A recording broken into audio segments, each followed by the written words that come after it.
Sahabat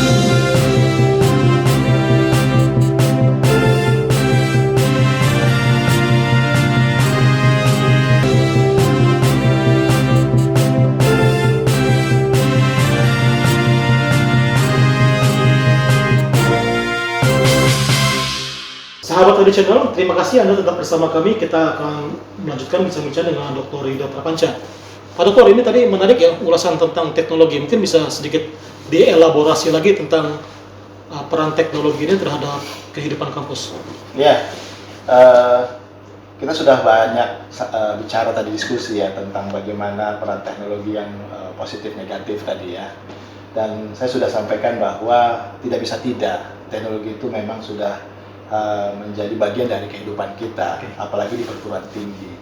Nah, oleh karena itu harusnya sudah tidak ada lagi warga belajar ya di kampus ya, dosen, mahasiswa, lalu di kesekretariatan gitu, semuanya sudah harus mengikuti atmosfer tentang teknologi. Tidak ada lagi artinya kasarnya ada yang gaptek lah gitu ya, terhadap teknologi ya.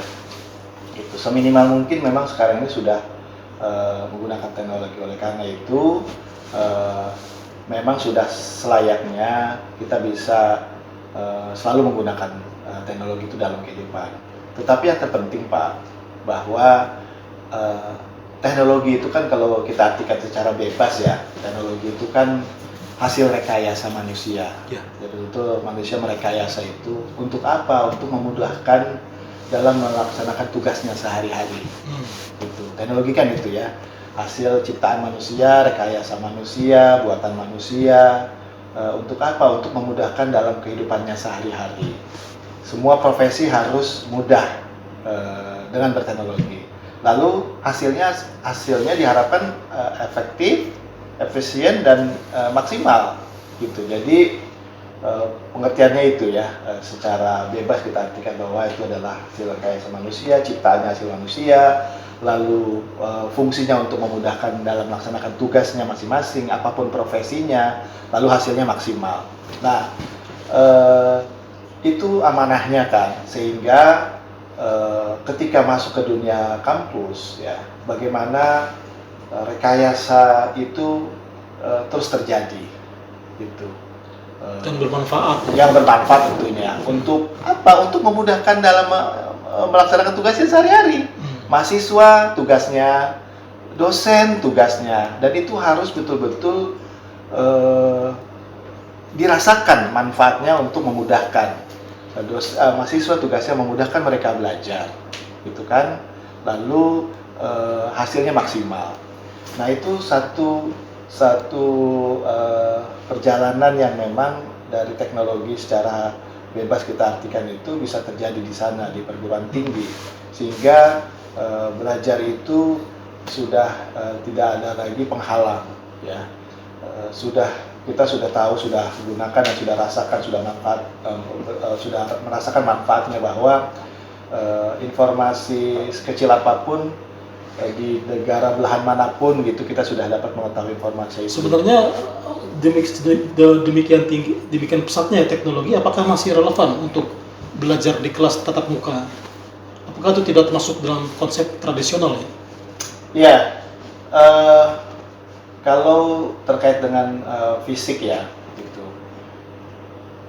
Sebetulnya sudah banyak ya perguruan tinggi yang memiliki jarak jauh gitu ya, gedung secara fisik ya, itu sudah mulai berkurang ya. Bahkan hanya hal-hal yang penting saja yang ada di kampus tersebut. Sudah banyak ya kampus-kampus yang sudah melaksanakan full online gitu, jarak jauh ya gitu. Nah, saya sih melihatnya ke depan itu akan menjadi sesuatu yang banyak kalau kita berpikir hanya gedung ya, belum bicara tentang bagaimana membangun fisik ya, dengan uang yang tidak sedikit. Ditambah lagi yang paling memberatkan adalah yang gampang banget terjadi itu dari sisi operasionalnya, dari sisi maintenance-nya ya, perawatannya. itu juga angkanya juga rupiahnya juga nggak kecil ya dari sisi perawatan. Nah oleh karena itu saya berpikiran ke depan nanti ya kalau kita masih terus tetap masih mau eksis ya itu harus sudah tidak lagi berpikir secara fisik gitu karena pendidikan itu kan diharapkan begitu cepat masif ya gitu. Percepatan itu yang kalau kita masih ada mobilisasi ya kan perjalanan secara fisik dari tempat A ke tempat B itu kalau dibahasakan perkembangan percepatan teknologi itu menjadi sesuatu yang kelambanan gitu. Jadi pergerakan orang berpindah dari titik A ke titik B untuk mendapatkan informasi itu sudah tidak lagi banyak digunakan. Orang dari titik manapun sudah bisa mengakses. Bahkan kalau kita ini analogi saja ya. Tinggal nanti kesimpulannya seperti apa ya pemirsa saja yang bisa silakan bisa menyimpulkan ya. Kita tahu ya banyak terutama di Indonesia akhir-akhir ini banyak data yang dicuri hacker ya kan. Dari sisi jasa transportasi kita pernah kena lalu BPJS ya kan. Saya tanya orang itu ada di mana? Apakah ke kantor BPJS? Apakah ke Kementerian Perhubungan begitu untuk ngacak-ngacak? Dari luar negeri ya? Dari manapun gitu maksudnya ya, entah dari luar atau dari dalam negeri ya kita nggak tahu ya. Artinya apa? Artinya orang tidak lagi harus berpindah dari titik A ke titik B untuk bisa melakukan sesuatu. Ini kita bukan saya menyampaikan dari sisi negatifnya ya, tapi artinya bahwa peluang itu akan semakin besar. Artinya pendidikan semakin borderless ya. Betul. Semakin tidak ada batas. Betul Pak. Jadi orang bisa sudah banyak kan profesi-profesi yang bisa meremote ya, istilahnya remote ya. Dari titik ini bisa menggerakkan di bagian belahan manapun gitu ya. Orang sudah banyak bekerja WFH ya kan, gitu. Bekerja di rumah tetap officeless ya. Sudah tidak lagi perlu kantor ya kan. Kantor fisik ya gitu. Sudah tidak lagi banyak menggunakan itu. Nah, kita tidak bisa hindari itu. Kalaupun itu nanti ada masanya terjadi, kita sudah rasakan gejalanya. Kita sudah rasakan pergerakan itu ada. Gitu. Dari tadi ya kecolongan data, mengacaukan transportasi gitu. Itu gejala sebetulnya kan sudah ada gejala-gejala itu, sudah tanda-tanda itu. Sebetulnya tidak hanya tanda, itu sudah sesuatu yang di depan mata ya gitu. Nah, itu yang memang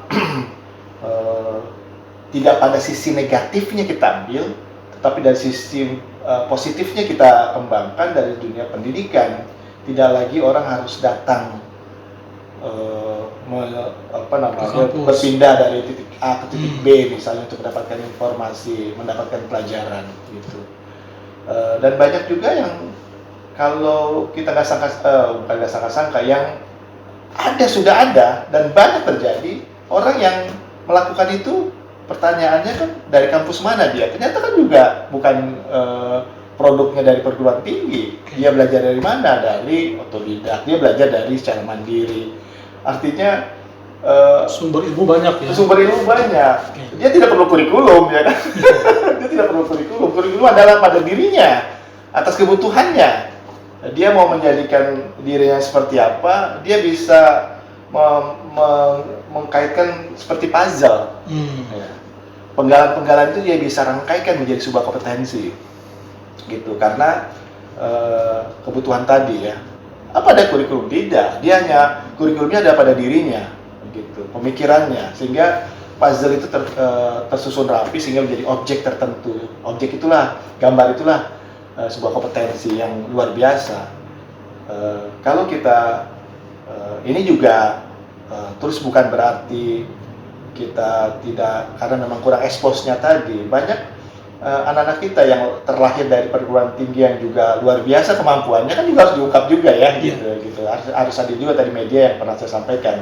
Tapi paling tidak kembali lagi kepada tadi perubahan era ya, zaman ya, sehingga pergerakan orang tidak lagi menjadi sesuatu yang sebuah seharusan di dalam sebuah informasi tadi, mendapatkan informasi tadi orang bisa dimanapun mereka bisa belajar. Dulu kita pernah, kalau perkembangan belajar ya Pak, dulu kalau kita zaman dulu masih ingat bahwa bangsa kita ini, masyarakat kita itu belajarnya di mana? Di keluarga. Sekolah belum ada. Sekolah itu hanya orang-orang kaya yang bisa sekolah, ya kan? Belajar di mana? Belajarnya di keluarga. Siapa yang mengajari? Orang tua, gitu. Kuat sekali pendidikan orang tua ya pada saat itu. Lalu seiring dengan berkembangnya zaman, anak orang tua sudah tidak lagi, karena sudah tergantikan dengan anak muda menjadi orang tua. Kekuatan dari sisi karakter, ilmu agama semakin berkurang.